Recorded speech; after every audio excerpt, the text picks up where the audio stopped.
Vamos a hablar esta noche de Isaac Albéniz. ¿Usted quiere decir alguna otra cosa? Porque tenemos bastante tiempo. No, ¿Quiere agregar? Bueno, entonces hablemos nomás de Isaac Albéniz. No hace falta que lo ubique, un gran músico español de fines del siglo XIX. Nació Albéniz en Camprodrón.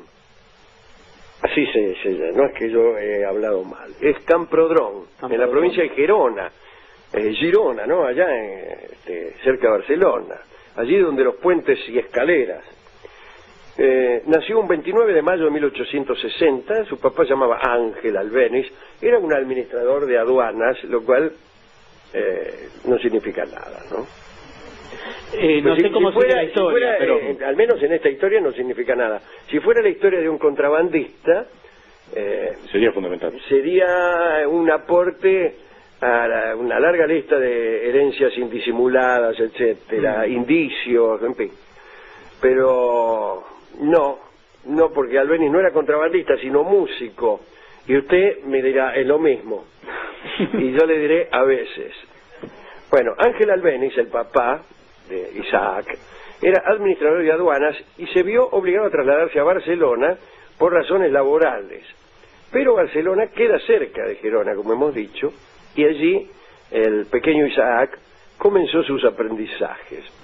Empezó con su hermana, Barton. Ah, sí. No con su hermana, Barton. No, sí. Con la hermana de él, ¿no? Que se llamaba Ernestina, y luego con el maestro Narciso Olivera. Estoy hablando de aprender música, ¿no? Sí. Empezar con la hermana de uno y luego con el maestro Narciso Olivera puede estar muy bien o muy mal, no lo sé. Pero el caso es que eso es lo que hizo. La precocidad de Albéniz como pianista se demuestra en el siguiente relato. A los 4 años de edad ofreció un recital en el Teatro Romea y su padre, que vio en el pequeño Isaac un nuevo Mozart, en especial a los efectos económicos de esta visión, se decidió a promoverlo y lo llevó a Madrid, una ciudad en la que actuó en muchísimos cafés. Tocaba en los cafés de Madrid el tipo, ¿no? Aprendía todo con mucha rapidez. Cuando cumplió 6 años, viajó con su padre a París y allí sucedió algo que nadie esperaba. No lo aceptaron en el conservatorio. Nadie esperaba, al menos en este programa. Estábamos todos esperando que lo aceptaran entre vítores y aplausos. Pero en realidad no lo aceptaron por revoltoso. El chico parece que después de tocar ante el jurado, sacó una pelota del bolsillo, se puso a jugar en los pasillos y por ahí hizo sonar un espejo. Rompió un espejo. Entonces se enojaron los del jurado y lo echaron. Tiene razón, ¿no es cierto? Y eso es muy importante, la conducta. La conducta, pero igual iba a ser músico. Señor Albéniz, su hijo, nos hizo sonar un espejo que nos costó un potosí. Así que tocará muy lindo, pero lléveselo para su casa. Ya de genios que nos rompen los espejos, estamos hasta la pera, querido Ángel. Bueno, lo peor es que Albéniz había estado en París 9 meses preparando ese examen bajo las enseñanzas de François Marmontel, que era el maestro de Bizet, nada menos, el autor de Carmen, Vallaré tomando el peso, ¿no? Bueno, la familia regresó a España y aunque había sido rechazado en Francia, Isaac fue aclamado como el mayor prodigio infantil de su país. Muy bien, pronto empezó con giras de conciertos. Parece que el padre, que era de lo peor acá entre nosotros, lo vestía de mosquetero. De mosquetero francés, me imagino yo. ¿Por qué? Para congraciarse. Porque cuando uno piensa en los mosqueteros, piensa en los 3 o en los 4 mosqueteros de Luis XIII, ¿no? Con uniforme, su espada, qué sé yo. Bueno, en el escenario, Albéniz se movía con seriedad, caminaba rígido, con la mano sobre la espalda, como perro en bote, ¿no? Y saludaba cortésmente, el pobre chico. Pero Isaac, el pequeño Isaac, de 7 u 8 años, enloqueció ante las indignidades a que su padre lo sometía. Y así es como empezó a escaparse de la casa. Entonces el padre llamaba a la policía y él era violentamente devuelto por los vigilantes. Parece que las personas de nombre Isaac siempre tienen padres dispuestos a sacrificar.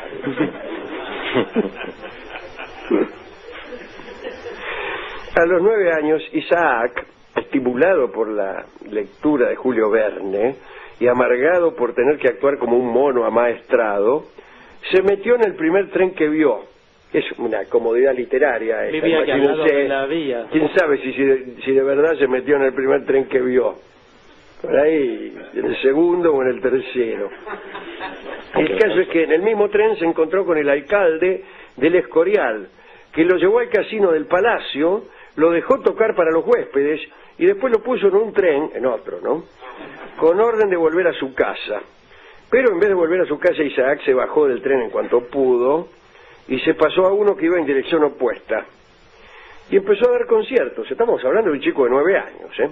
Dio conciertos en Ávila, en Zamora, en Salamanca, pero cuando iba a regresar a la casa, lo afanaron en la estación. Es un buen lugar la estación para que afanen a un concertista precoz. Yo cuando quiero afanar a un concertista precoz, enseguida me voy a la estación.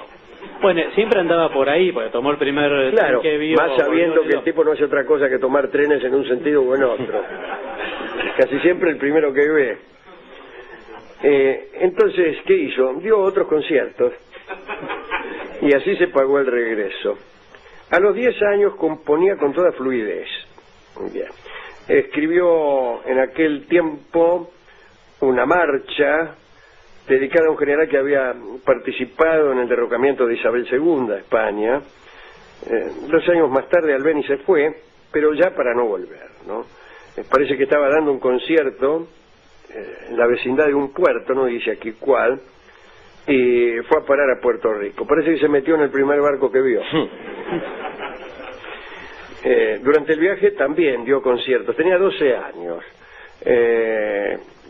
Tocaba el piano para los pasajeros, naturalmente, ¿no? Y le daban algunos mangos.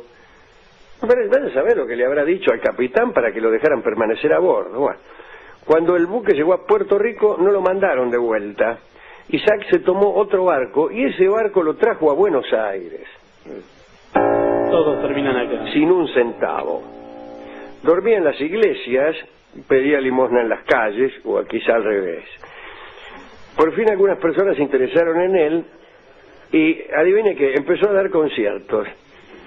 Primero en algunos lugares muy bacanes de Buenos Aires y después en Montevideo.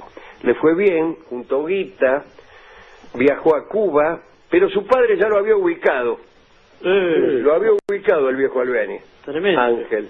Y cuando llegó a La Habana, el viejo lo estaba esperando. Lo estaba esperando en el puerto, así, con los brazos cruzados y haciéndole que sí con la cabeza, el viejo Albéniz. Y pobre pibe buscando tren alrededor. Claro. Isaac esperaba que el padre lo fajara, pero no lo fajó. Y entonces Isaac, que ya tenía 13 años, lo convenció al viejo de que lo dejara ir solo a Nueva York. Y el padre, que ya estaba harto, no sé de qué, pero estaba harto, lo dejó ir. Firmó lo que debía firmar, era un padre maravilloso, según se ve, y se volvió a España. Isaac quería juntar guita para costearse los estudios con los más prestigiosos profesores europeos. Llegó a Nueva York, parecía un croto, parece, ¿no? Iba a esperar la llegada de los barcos españoles para llevarle las valijas a los pasajeros, tocaba en las tabernas, en fin. En 1874 volvió a Europa con algunos ahorros y allí tomó clases y más tarde entró al Conservatorio de Bruselas. Parece que era imposible controlarlo, andaba con la peor gente del lugar, vivía en el desenfreno de los burdeles. El propio embajador de España tuvo que llamarlo al orden, diciéndole: afloja, Isaac. Bueno, a los 16 años sentó cabeza Albéniz y se puso a laburar. Obtuvo el primer premio en el conservatorio. En 1878 se fue a Budapest y de allí a Weimar, donde consiguió que Franz Liszt lo escuchara y además que lo aceptara como alumno, ¿no? Increíblemente el resto de la vida de Albéniz fue muy tranquila. Y después hasta los 16 años no había dejado una macana por hacer. Fue admirado por todos, empezó sus giras como pianista, se casó con una catalana llamada Rosina Jordana, tuvo con ella 3 hijos, en 1893 se instaló en París, se hizo amigo de Debussy y de Gabriel Fauré. Fauré era profesor y compositor en el Conservatorio de París, y tenía entre sus alumnos, Gabriel Fauré, a Nadia Boulanger, que fue después la maestra, por un rato, ¿no? Maestra de Astor Piazzolla. Ella fue la que le dijo que volviera al tango, que ella no tenía mucho que enseñarle, ¿no? El caso es que allí lo tenemos a Albéniz instalado en París, durante esos años que vendrían a ser los últimos de su vida, pero claro, él no lo sabía, nadie sabe que está viviendo los últimos años de su vida. Murió joven, ¿no? Ahí trabajó la suite española, las 12 piezas características, la rapsodia cubana, los pequeños valses, un tango hay también, ¿no? Bueno. El de Albéniz es un tango maravilloso, pero no se parece a la idea que nosotros tenemos del tango, ¿no? ¿Pero es un tango o no? No. Es una cosa. Yo me acuerdo, pero ahora no sé cómo es, pero yo lo escuché cuando era chico. Claro, yo tenía una idea del tango, creía que todos tenían que ser como la Gallola, ¿no? Y el tango de Albéniz no se parece en absoluto a la Gallola. Entonces yo llamé a la radio para quejarme, pero esa es otra historia. Eran obras muy difíciles de tocar, sobre todo las de la suite Iberia, ¿no? Que eran solo para virtuosos. Un día se anunció un concurso en París en el cual se premiaría al que mejor interpretara la música de Albéniz, y se presentaron varios pianistas de fama, entre ellos Albéniz, de incógnito, haciéndose el gil, se presentó y entró cuarto. Esto parece gracioso, pero no lo es, porque ¿por qué un compositor va a ser el que mejor toque sus obras? Pues se puede ser un gran compositor y un ejecutante del montón, como hay muchísimos.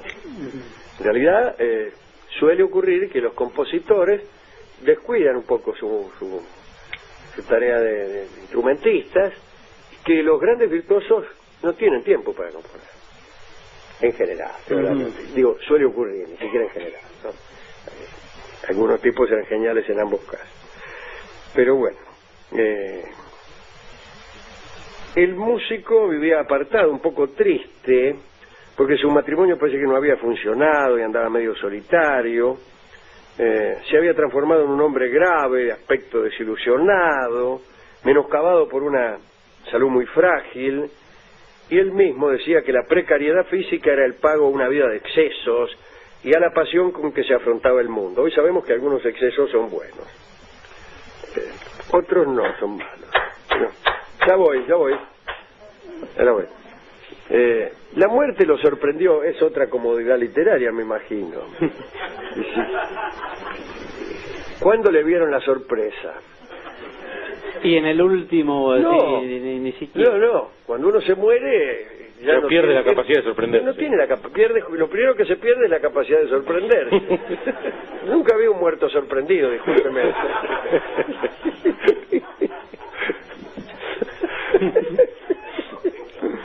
Sin embargo, acá dice que la muerte lo sorprendió el 18 de mayo de 1909.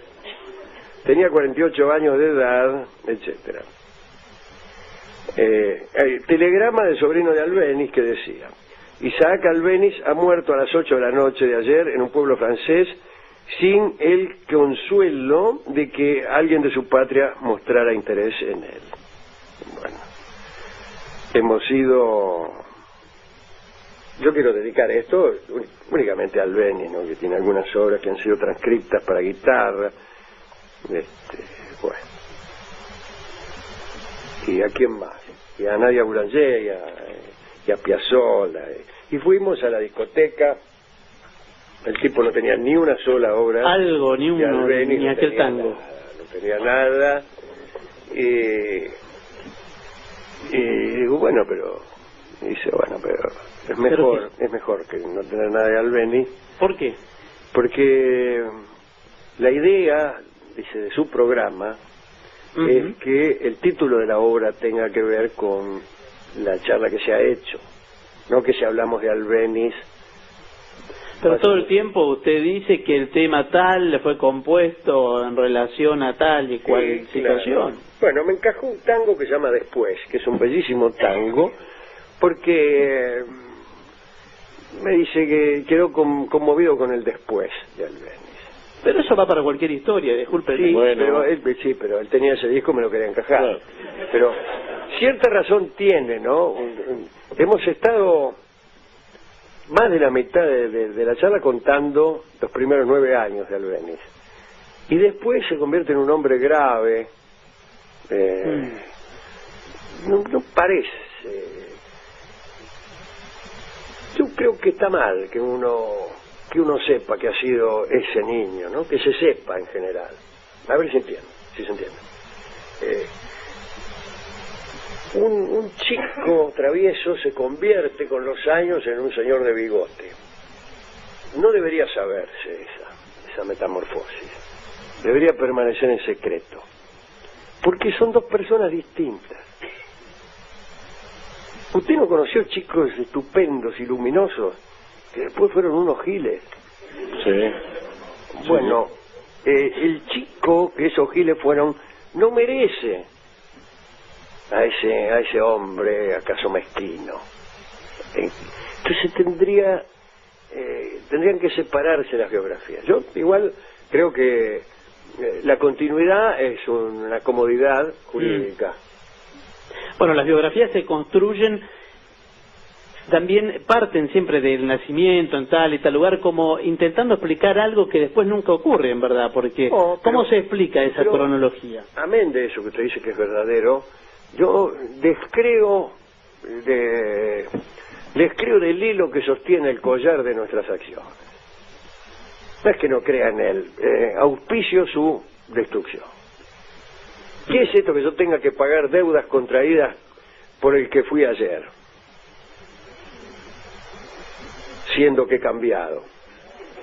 Bueno, sí, pero la moneda la sigue debiendo. Ahí está, no, pero es justamente lo jurídico, el principal argumento es jurídico. El argumento sentimental es absolutamente contrario. Y sin embargo, uno tiene que sostener novias que ha contraído algunos años antes, por ejemplo, cuando no era el mismo, incluso la novia tampoco.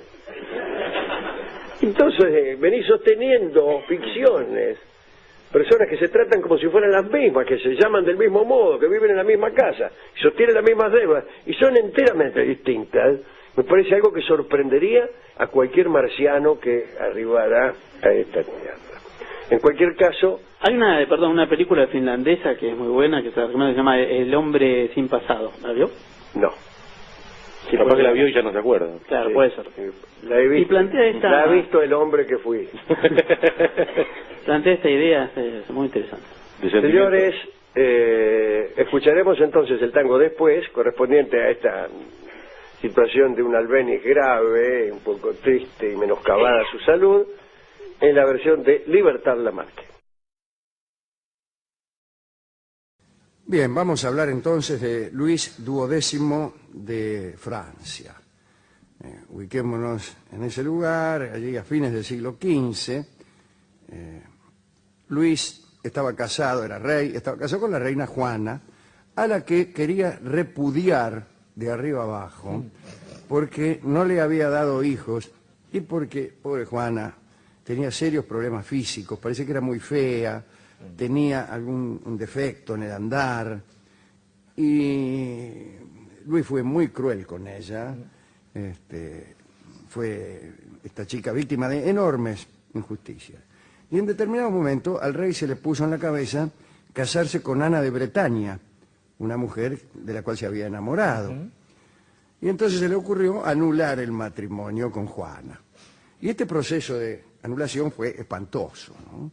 Desde luego había jueces aliados al rey que certificaron una enorme serie de falsedades que humillaron a Juana. se le reprochaba a esta chica no haber consumado el matrimonio con el rey, lo cual era mentira. Ella, con toda prolijidad, indicó en el juicio los lugares donde Luis se había mostrado tierno con ella e incluso el número de sus uniones. Dijo 6 veces en Liniers, 2 veces en Lusignan, 3 en Orleans, 1 en Nantes y 4 en Amboise. Bueno, como para un matrimonio no es tanto, y sí, que la tuvo que anotar, supongo que no eran tan frecuentes, pero bueno, ella había llevado una contabilidad escrupulosa de las caricias de su marido. Mientras sucedía, nada más. Y sin embargo no hubo caso. El rey no vaciló nunca. El tipo ya sin el menor atisbo de vergüenza ponía la mano sobre el Evangelio y juraba que su esposa nunca había sido su mujer. Claro. El 17 de diciembre de 1498 se anunció la anulación del matrimonio. Juana se retiró a un convento donde murió a los 40 años, en 1505. A los 40 años de ella, no a los 40 años de este suceso. Luis no esperó la notificación pública del juicio para escribirle a Anita de Bretaña, que ya era libre, y entonces le dijo, mira, che, ya podemos casarnos. Listo el pollo y pelada la gallina. Sin embargo, faltaba una dispensa, ya que eran primos. Por ser primos, necesitaban una dispensa, y la dispensa la otorgaba el Papa. Todo dependía entonces de Roma.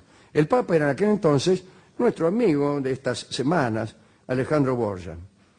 Y era él quien debía otorgar el permiso para este casamiento. Empezó una negociación, porque Alejandro no te daba nada gratis. Al final arreglaron que en recompensa por la ayuda que le iba a prestar el Papa, Luis iba a intervenir para conseguirle novia al hijo del Papa, a César Borgia, del cual también hemos hablado hace unos días. Además, el rey Luis le entregó a César Borgia el ducado de Valentinois.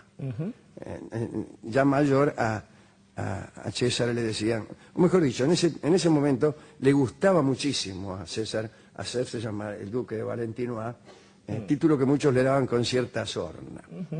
Bueno, todo esto como pago por el favorcito de otorgar la dispensa de anulación y de casamiento. No de anulación, de poder casarse con una prima. Alejandro, el Papa, le dio la dispensa para que Luis pudiera casarse con Ana. El rey salió corriendo y se casó. Su boda tuvo lugar en la mayor intimidad, en la capilla del castillo de Nantes. Después, los esposos se dirigieron a Amboise y el rey, para cumplir con su promesa, empezó a buscarle una novia a César Borgia, que por su parte ya había ido a Francia para entrar en calor, ¿no? Bueno, durante un banquete en marzo de 1499, Luis puso a César Borgia ante Carlota de Aragón. La idea no disgustó a César, que de este modo se hacía dueño del reino de Nápoles, pero salió todo mal. Bueno, como hemos visto, la hermana de César, Lucrecia, casó con el rey de Nápoles. Así que la que en realidad fue un poco dueña de ese reino fue ella. Carlota parece que no le dio mucha bolilla, amaba a otro tipo, no le gustó a César. Así que, bueno, algunos dicen que huyó incluso aterrorizada ante la posibilidad de unirse a un Borgia. Parece que la fama los había precedido. Y había hablado mal de ella, Exacto. justamente, ¿no? Luis XII propuso entonces a César que se casara con su sobrina, pero la muchacha también lo rechazó. Bueno, no andaba muy bien, parece, este amigo. El Papa entonces empezó a desesperarse, pensando que su hijo se podía convertir en el hazme reír de la nobleza. Y amenazó entonces a Luis con quitar la dispensa y anular el matrimonio si no le conseguía prontito, una novia como la gente a su hijo. Y estaba como loco César ya a esa altura, además. Al final Luis le encontró a una, se llamaba Carlota también, y era la hija de Alain Albret, el duque de Guyena. Los Albret eran los que gobernaban en Navarra. Juana de Albret fue la madre de Enrique de Navarra, que posteriormente sería Enrique IV de Francia, el primer Borbón, ¿no? Se casó Juana de Albret con Antonio de Borbón y estaba muy lejos en la sucesión de reyes. Por no decir que no Estaba podía. perdido en la mano de Dios y de la genealogía. Pero se extinguieron los Valois. Se extinguieron. Y entonces el hijo de Antonio y de Juana, que era Enrique, quedó como De la primer frase aspirante. París bien vale una misa. Exacto. Bueno, este muchacho, Alain Albret, tenía una hija llamada Carlota, pero pidió mucho para entregar a su hija, mucha guita. Y entonces las negociaciones se complicaron un poco. Para facilitar la concreción del matrimonio, además de guita, César le propuso a Albret darle su ducado a la Mena, el ducado de Valentín. En realidad él estaba muy interesado en hacer familia con una princesa de Francia. También hizo que nombraran, ya que era hijo del Papa, hizo que a un hermano de Carlota lo nombraran cardenal. Está bien, Ahora, el hermano no era cura, No. era un tipo cualquiera, ponele que era, qué sé yo, plomero. Pero bueno, César Y también. lo nombraron, viejo, listo, cardenal, chao. Entonces, bueno, acepto, me caso con vos. Y el 10 de mayo de 1499 se firmó el contrato de matrimonio en presencia del rey de Francia. Allí estaban también unos macanudos, fieles servidores de Cesare Borgia, Agapito Gerardi y Ramiro de Lorca.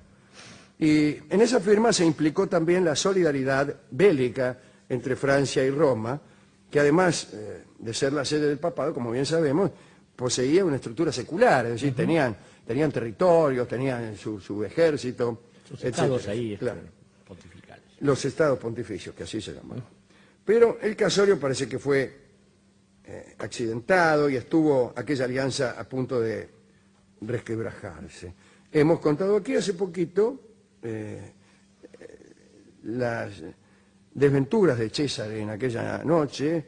César le mandó al padre, al Papa, una carta donde contaba sus hazañas de la noche de bodas, pero la verdad es que no le fue muy bien. La expresión era que se había levantado 8 veces o algo así. Sí, claro, hice 8 viajes aquella Hice 8 noche, viajes dijo, y en realidad había consultado a un farmacéutico que le dio, el tipo le pidió un afrodisíaco y el farmacéutico le dio una purga, de manera que los 8 viajes que hizo César probablemente hayan sido al excusado. Pero eso lo hemos contado. Lo que sí hay que decir es que a la siguiente jornada el casamiento se consumó a toda velocidad.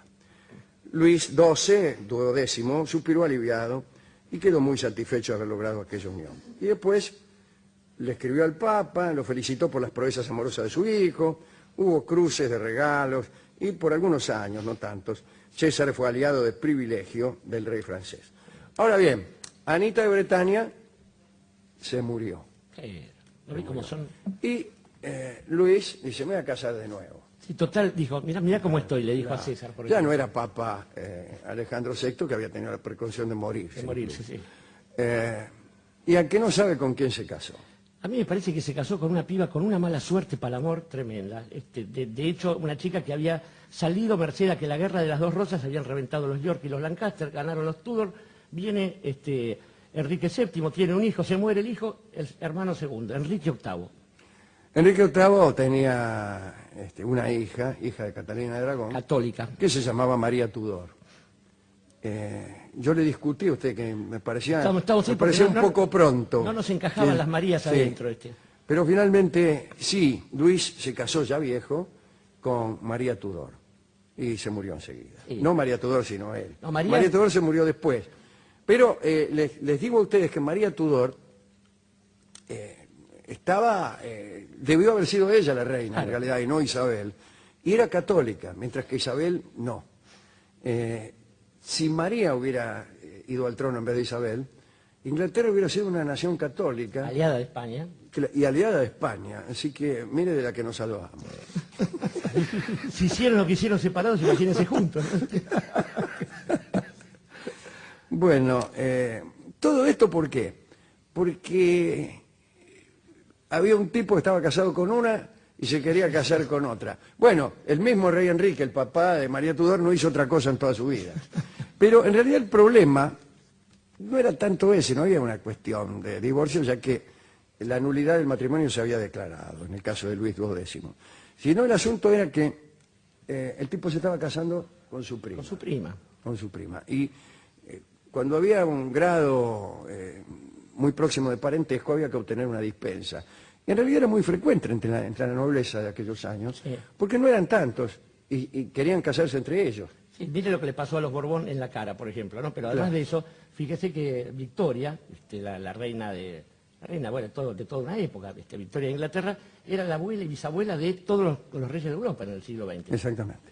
Así no fue también, ¿no? Bueno, señores, voy a contar un pequeño episodio de alguien que también se casó con una persona que tenía un grado muy cercano de parentesco, ¿no?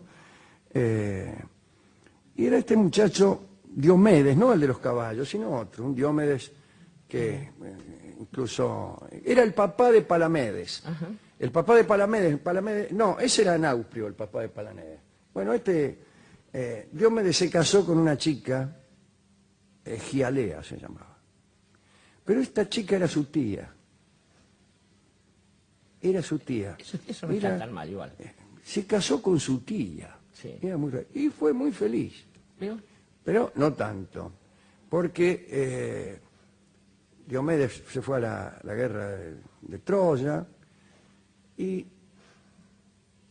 ella aprovechó para engañarlo con todo el mundo, con todo. Tuvo muchísimos amantes. Eso es democracia. ¿Para qué? Por venganza, porque parece que ella creía que Diomedes la estaba engañando y no era así.